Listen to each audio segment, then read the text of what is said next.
এদিকে এবার 20 জানুয়ারিতে ক্ষমতা ফিরে পাবে শেখ হাসিনা। দীর্ঘ 4 মাস পরে আবারও সুখবর পেল আওয়ামী লীগ দলটি। হঠাৎ যেন পাল্টাতে শুরু করেছে রাজনৈতিক চাকা। বহিষ্কারের পথে হাঁটছেন ডক্টর মোহাম্মদ ইউনূস। 16 তারিখের পর থেকে আবারও মাঠে নামার ঘোষণা দিল আওয়ামী লীগ। কপাল পড়ল ডক্টর ইউনূস সরকারের। ভারত এবং শেখ হাসিনা অপেক্ষা এখন 20 জানুয়ারির। একটু আগ বাড়িয়ে বললে বলা হয় হাসিনা ইস্যুতে অগ্নি পরীক্ষার শুরু হবে 20 জানুয়ারি থেকে। মোদী সরকার এবং হাসিনা নিজেও অপেক্ষায় আছে ওই একটা দিনের জন্য। তাদের ধারণা এতদিন নরেন্দ্র মোদী একা ষড়যন্ত্র করেছিল নোবেলজয়ী ডক্টর মোহাম্মদ ইউনূসের বিরুদ্ধে, ফলে বাংলাদেশের একটা পশমও নাড়াতে পারেনি। তবে এবার আমেরিকার নতুন রাষ্ট্রপতি হয়েছেন ডোনাল্ড ট্রাম্প। এখন ডোনাল্ড ট্রাম্প এবং নরেন্দ্র মোদী মিলে ডক্টর মোহাম্মদ ইউনূসকে উৎখাত করবে। সেই খুশিতে গদগদ হয়ে আগেই বিজয় উদযাপন করছে তারা। প্রধান উপদেষ্টা ডক্টর মোহাম্মদ ইউনূসকে কি স্বৈরাচারী বলা যায় কিনা? দর্শক, দেশ প্রবাস দূরে কিংবা কাছে বসে যারা আমাদের দেখছেন, আশা করি সবাই ভালো আছেন। দর্শক, এই মুহূর্তে পাওয়া খুবই গুরুত্বপূর্ণ এবং ইম্পর্টেন্ট একটা সংবাদ আপনারা দেখতে চলেছেন। বলতে পারেন এই বছরের সব থেকে গরম এবং গুরুত্বপূর্ণ সংবাদ। দর্শক, 20শে ডিসেম্বর আওয়ামী লীগের জন্য কঠিন সুখবর আসতেছে। এমন হতে পারে 20 ডিসেম্বরের পরে 25 ডিসেম্বরের আগে আওয়ামী লীগ সরকার আবারও বাংলাদেশে ক্ষমতায় বসতে পারে, এমনটাই ভারতীয় মিডিয়া থেকে আমরা পেয়েছি। দর্শক, সেটা হলো কি, 20 ডিসেম্বরে ক্ষমতা গ্রহণ করবেন ডোনাল্ড ট্রাম্প এবং তারপরেই কিন্তু তিনি আসল খেলা দেখাতে পারবেন আওয়ামী লীগের পক্ষ নিয়ে। যেহেতু আওয়ামী লীগের বিপক্ষে ছিল জো বাইডেন, তো আওয়ামী লীগের পক্ষে কিন্তু আছে বর্তমান আমেরিকার প্রেসিডেন্ট ডোনাল্ড ট্রাম্প। দর্শক, খুবই গুরুত্বপূর্ণ প্রতিবেদন, চলুন আমরা বিস্তারিত দেখে আসি যে 20 ডিসেম্বরে আওয়ামী লীগের কপাল খুলতে যাচ্ছে এবং ডক্টর ইউনূসের কপাল পড়তে যাচ্ছে। এমনকি তিনার পদত্যাগ পাত্র দেখতে যেতে পারে ডোনাল্ড ট্রাম্প, তো বহিষ্কারও হতে পারে ডক্টর ইউনূস সাহেব, এমনও সম্ভাবনা আছে। তো দর্শক, এই বিষয়ে অবশ্যই একটা করে লাইক দিবেন এবং কমেন্ট করে জানাবেন আপনার মতামত। তো চলুন স্ক্রিনে। এবং শেখ হাসিনা অপেক্ষা এখন 20 জানুয়ারির। একটু আগ বাড়িয়ে বললে বলা হয় হাসিনা ইস্যুতে অগ্নি পরীক্ষার শুরু হবে 20 জানুয়ারি থেকে। মোদী সরকার এবং হাসিনা নিজেও অপেক্ষায় আছে ওই একটা দিনের জন্য। হাসিনা ইস্যুতে বিপাকে রয়েছে ভারত, তাকে নিয়ে টু শব্দটিও করছে না দিল্লি। বাংলাদেশের 18 কোটি মানুষের কৌতূহল যখন শেখ হাসিনার গতিবিধি নিয়ে, সেখানে ভারত কেন চুপচাপ? কারণ 20 জানুয়ারির আগে এ বিষয়ে একটি শব্দও খরচ করতে সাহস পাচ্ছে না মোদী সরকার। কেন? এই কেনর উত্তর খুঁজতে গিয়ে জানা গেছে হাসিনা ইস্যুতে ভারতের চূড়ান্ত সিদ্ধান্ত কি হবে সেটা জানা যাবে 20 জানুয়ারির পর। কেন 20 জানুয়ারি? হাসিনা ইস্যুতে এই তারিখটাই বা কেন হঠাৎ করে এত গুরুত্বপূর্ণ হয়ে উঠল? আদতে 20 জানুয়ারি ক্ষমতা গ্রহণ করবেন যুক্তরাষ্ট্রের নবনির্বাচিত প্রেসিডেন্ট ডোনাল্ড ট্রাম্প। ক্ষমতা হাতে পাওয়ার পর হাসিনা ইস্যুতে ট্রাম্পের মনোভাবের উপর নির্ভর করবে ভারতের সিদ্ধান্ত। বিশ্বমোড়ল হিসেবে যুক্তরাষ্ট্রের পররাষ্ট্রনীতি ভারত এবং হাসিনা ইস্যুতে কি হয় সেটা নিশ্চিত হওয়ার পরই মুখ খুলবে মোদী, এমনটাই মনে করছেন রাজনীতি বিশ্লেষকরা।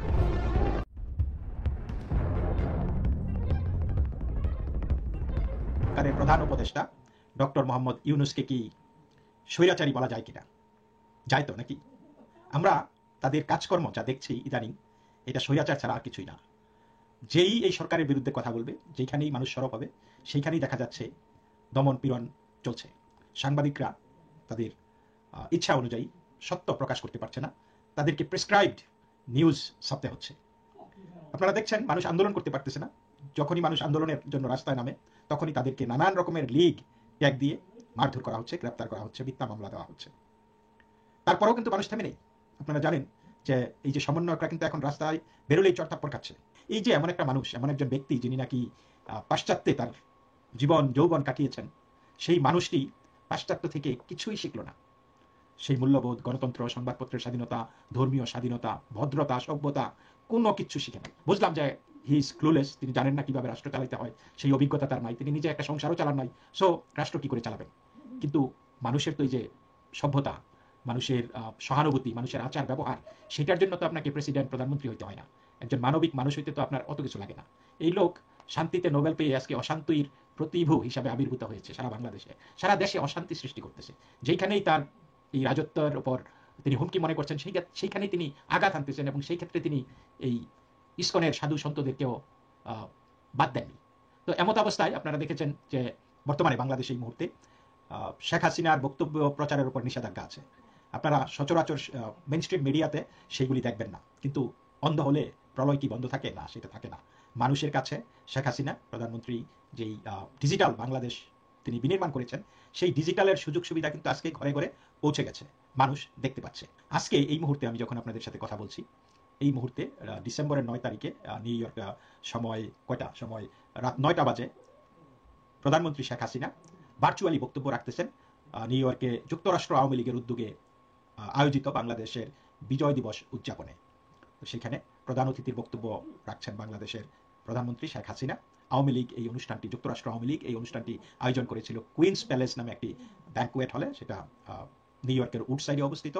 মনে হচ্ছে যে তিনি আওয়ামী লীগকে প্রস্তুত করতেছেন আগামী নির্বাচনে লড়াই করার জন্য, প্রতিদ্বন্দ্বিতা করার জন্য। তার বক্তব্যটা আমি শুনেছি এবং বক্তব্যটার বেশিরভাগ জুড়ে তিনি তার শাসনামলে বাংলাদেশের কি অভূতপূর্ব উন্নতি সাধন করেছেন, কিভাবে ইনফ্রাস্ট্রাকচার ডেভেলপমেন্ট করেছেন, কিভাবে ডিজিটাল বাংলাদেশ করেছেন, কিভাবে মানুষের খাদ্য নিরাপত্তা দিয়েছেন, চিকিৎসার নানান রকমের প্রকল্প, এই সমস্ত জিনিসের উল্লেখ করেছেন। এবং বোঝা যায় যে এগুলি নির্বাচনের মাঠে যখন যায় মানুষ, তখন এই জিনিসগুলি তুলে ধরা হয় যে আমার সরকার এই করেছে। তো আমি আগাম কিছু বলতে চাচ্ছি না যে কি হবে না হবে বা বলতে পারবো না, বাট অবস্থার দৃষ্টি মনে হচ্ছে যে আওয়ামী লীগ তৈরি হচ্ছে। তো শুনুন প্রধানমন্ত্রী শেখ হাসিনার ভাষণ।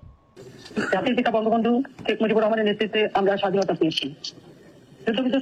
যুদ্ধবিধ্বস্ত দেশ গড়ে তুলে জাতির পিতা বাংলাদেশের সম্পূর্ণকে বিসর্জিত করেছিলেন। আমি আমাদের মহান নেতা জাতির পিতা বঙ্গবন্ধু শেখ মুজিবুর রহমানের প্রতি শ্রদ্ধা জানাচ্ছি। নেতার প্রতি, এরকম মহাবলের প্রতি মহান আত্মতা দিয়ে আমাদের স্বাধীনতা অর্জন করেছি। মাত্র 3 বছর 7 মাস তিনি সময় পেয়েছিলেন। একটা যুদ্ধবিধ্বস্ত দেশ তিনি গড়ে তুলেছেন, যেখানে লাখো শহীদের রক্তের বিনিময়ে আমরা এই স্বাধীনতা অর্জন করি। আমি মহান মুক্তিযুদ্ধে যে 30 লক্ষ শহীদ জীবন দিয়েছে, দুর্গম মামুনি যোগ দিয়েছে, আমি তাদের প্রতি আমার শ্রদ্ধা জানাই। মুক্তিযোদ্ধাদের জানাই আমার সশ্রদ্ধ সালাম, কারণ তাদের মহান আত্মত্যাগ আজকে আমাদের বিজয় এনে দিয়েছে। ডিসেম্বর আমাদের বিজয়ের মাস। যে দেশটিকে জাতির পিতা বঙ্গবন্ধু শেখ মুজিব মাত্র 3 বছর 7 মাসের মধ্যে গড়ে তুলেছিলেন এবং দেশকে একটা স্বল্পোন্নত উন্নীত করেছিলেন, যখন মানুষের জীবনে শান্তি এসেছিল, স্বস্তি এসেছিল এবং মানুষ তখন জাতির পিতা বঙ্গবন্ধু শেখ মুজিবের নেতৃত্বে একটি উন্নত জীবনের স্বপ্ন দেখতে শুরু করেছেন এবং বাংলাদেশকে একটা আত্মমর্যাদাশীল দেশ হিসেবে গড়ে তুলতে সব ধরনের প্রস্তুতি জাতির পিতা বঙ্গবন্ধু শেখ মুজিব নিয়েছিলেন। তার শুধু কম মানুষ পেতে শুরু করেছিল। কিন্তু আমাদের দুর্ভাগ্য যে 75 আগস্ট জাতির পিতাকে নির্মমভাবে হত্যা করে আমার মা, আমার 3 ভাই, আমার ছোট্ট 10 বছরের একটা রাস্তে, তাকেও কিন্তু ঘাতকেরা ছাড়েনি, নির্মমভাবে তাকে হত্যা করে। 3 নভেম্বর জাতীয় 4 নেতাকে হত্যা করে, তাই 4 নেতাকে শ্রদ্ধা জানাই। তো এ থেকে বাংলাদেশে শুরু হয় হত্যা, খুন, রাজনীতি, অবৈধভাবে ক্ষমতা দখলের রাজনীতি। আওয়ামী লীগ দীর্ঘ সংগ্রামের মধ্যে দিয়ে জনগণের গণতান্ত্রিক অধিকার। আওয়ামী লীগের 96 ইলেকশন আগে ক্ষমা চায় নাই, চাইছে তো, মানে এক ক্ষমা কতবার চাইতে হবে?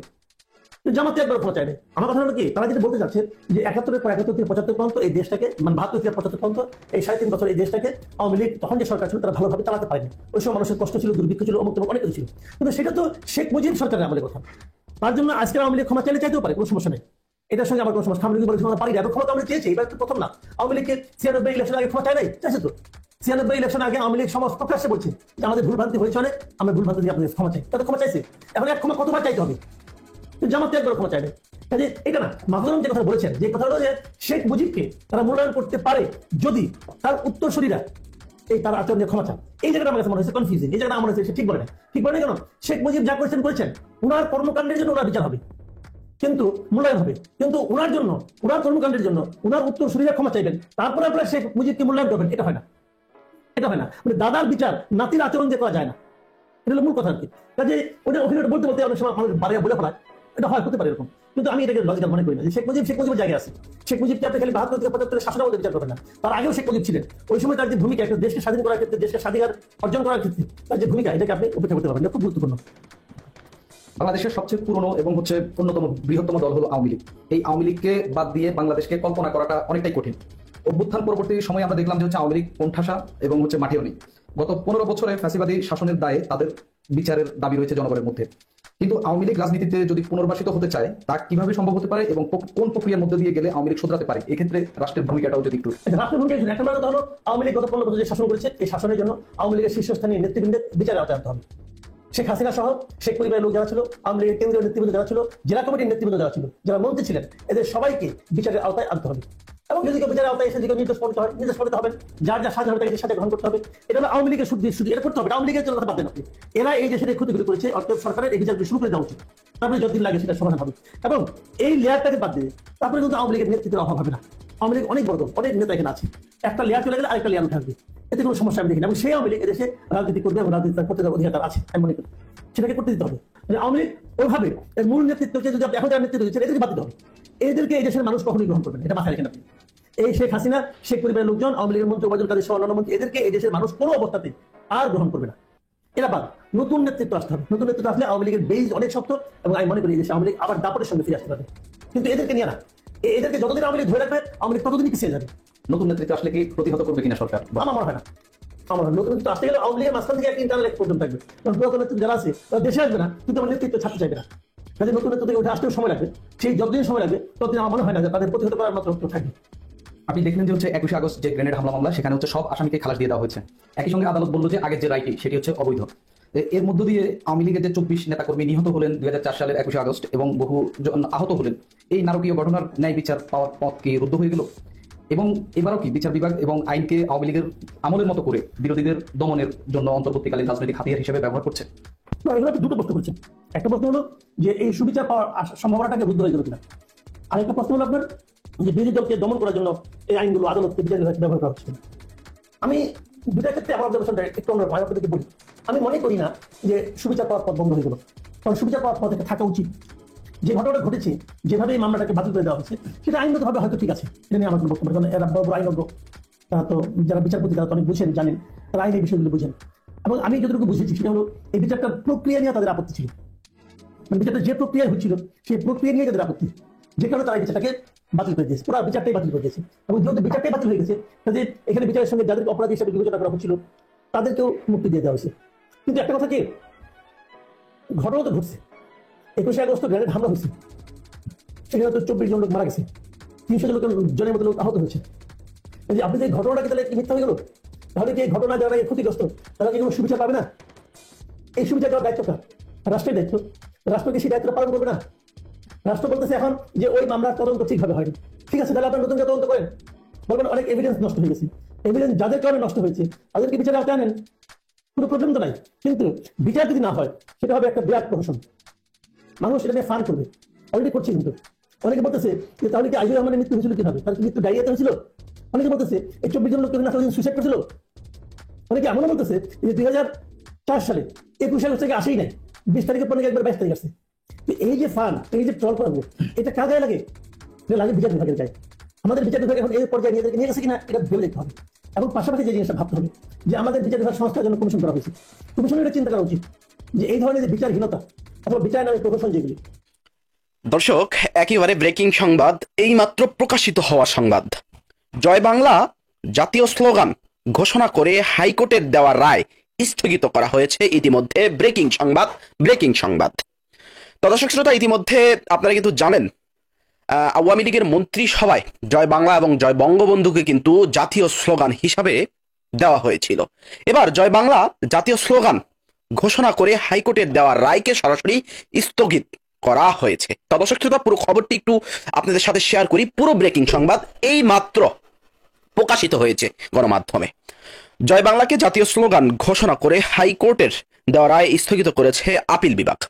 মঙ্গলবার 10 ডিসেম্বর প্রধান বিচারপতি সৈয়দ রিফাত আহমেদের নেতৃত্বাধীন আপিল বিভাগ এই আদেশ দেন। এর আগে জয় বাংলাকে জাতীয় স্লোগান ঘোষণা করে হাইকোর্টের দেওয়া রায় স্থগিত চেয়ে আবেদন করেন রাষ্ট্রপক্ষ। 2 ডিসেম্বর এ তথ্য জানিয়েছেন অতিরিক্ত অ্যাটর্নি জেনারেল ব্যারিস্টার অনিক আর হক।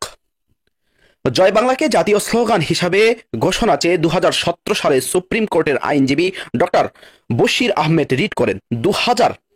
2020 সালের 10 মার্চ জয় বাংলাকে জাতীয় স্লোগান ঘোষণা করে রায় দেন বিচারপতি FRM নাজমুল আহসান ও বিচারপতি KM কামরুল কাদেরের সমন্বয়ে গঠিত হাইকোর্টের বেঞ্চ। এরপর বলা হচ্ছে, পরে 2022 সালের 20 ফেব্রুয়ারি জয় বাংলাকে জাতীয় স্লোগান হিসাবে স্বীকৃতি দেওয়ার সিদ্ধান্ত অনুমোদন দেয় শেখ হাসিনার আমলে শেখ হাসিনার মন্ত্রিসভা। দর্শক শ্রোতা, শেখ হাসিনার আমলে কিন্তু অর্থাৎ 2022 সালে কিন্তু জয় বাংলাকে জাতীয় স্লোগান হিসাবে স্বীকৃতি দেওয়ার অনুমোদন দিয়েছে শেখ হাসিনার আমলে অর্থাৎ আওয়ামী লীগের মন্ত্রিসভা। এরপর খবরে বলা হচ্ছে 2017 সালের 4 ডিসেম্বর এই রিটের শুনানি নিয়ে রুল জারি করেন হাইকোর্ট। রুলে জয় বাংলাকে কেন জাতীয় স্লোগান হিসাবে ঘোষণা করা হবে না তা জানতে চেয়েছিলেন হাইকোর্ট। দর্শক শ্রোতা, আজকে ইতিমধ্যে প্রধান বিচারপতির নেতৃত্বে অর্থাৎ সৈয়দ রেফাত আহমেদের নেতৃত্বাধীন আপিল বিভাগ সরাসরি জয় বাংলা জাতীয় স্লোগান ঘোষণা করে হাইকোর্টের দেওয়া রিটকে সরাসরি স্থগিত করেছে। তো দর্শক শ্রোতা, অর্থাৎ আজকের এই রায়ের পর, অর্থাৎ রায়টি স্থগিত করার পর ইতিমধ্যে সামাজিক যোগাযোগ মাধ্যম থেকে শুরু করে সব জায়গায় একেবারে আলোচনা এবং সমালোচনা বয়ে যাচ্ছে। আওয়ামী লীগের নেতাকর্মীরা তো বলছেন ডক্টর মোহাম্মদ ইউনূসের অন্তর্বর্তীকালীন সরকার জানি বলেছিলেন। তো দর্শক, দেখলেন খুব গুরুত্বপূর্ণ প্রতিবেদন। এতক্ষণ আমাদের সাথে থাকার জন্য সবাইকে ধন্যবাদ জানাচ্ছি। দর্শক, এতক্ষণ দেখছিলেন কয়েকটা গুরুত্বপূর্ণ আলোচনা যে 20 ডিসেম্বর আওয়ামী লীগের জন্য সুখবর কিভাবে হবে। আপনারা জানেন, শেখ হাসিনা যখন বাংলাদেশ থেকে পালিয়ে যায় বা বাংলাদেশ ছেড়ে চলে যায়, তখন কিন্তু ভারতে প্রথম গিয়েছিল এবং ভারতে যাওয়ার পরে অন্য অন্য দেশে যাওয়ার জন্য আবেদন করেছিল, কিন্তু বিশেষ করে যুক্তরাষ্ট্র তিনাকে গ্রহণ করতে চায়নি, যেহেতু জো বাইডেন একটা শেখ হাসিনার বিপক্ষেই ছিল বিভিন্ন সময়, আমরা দেখতে পেরেছি। তো এখন ডোনাল্ড ট্রাম্প চাইলে শেখ হাসিনার পক্ষ তো তিনি নেবেনই, যেহেতু ভারত উস্কে দিচ্ছে যে বাংলাদেশের সংখ্যালঘুদের উপর অত্যাচার হচ্ছে, শেখ হাসিনাকে অবৈধভাবে তাড়ানো হয়েছে, সেহেতু ডোনাল্ড ট্রাম্প শেখ হাসিনার পক্ষ একভাবে নিয়েই ফেলেছেন বলতে পারেন। তো দর্শক, দেখা যাক কী হয়। আর হ্যাঁ, পরবর্তী সুখবর পেতে আমাদের চ্যানেলটি সাবস্ক্রাইব করে রাখবেন। আওয়ামী লীগের ভাইয়েরা বেশি বেশি শেয়ার করে দিবেন। তো ভালো থাকুন, সুস্থ থাকুন। আসসালামু আলাইকুম।